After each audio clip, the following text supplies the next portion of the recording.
¿Querés escuchar algo inédito en un poco de nostalgia? ¿Algo sacado de la galera, como se dice? Este grupo, nacido en Barcelona, los Pájaros Locos, fueron de los primeros en electrificarse. Versionaron los hits del momento de los artistas norteamericanos, franceses, italianos, con un aceptable éxito. Desaparecieron a finales de los 60.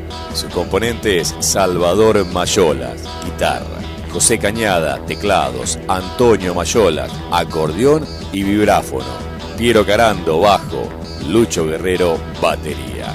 El inédito de hoy, de un poco de nostalgia, este grupo, nacido en el año 1959, los Pájaros Locos, Sueño Indio.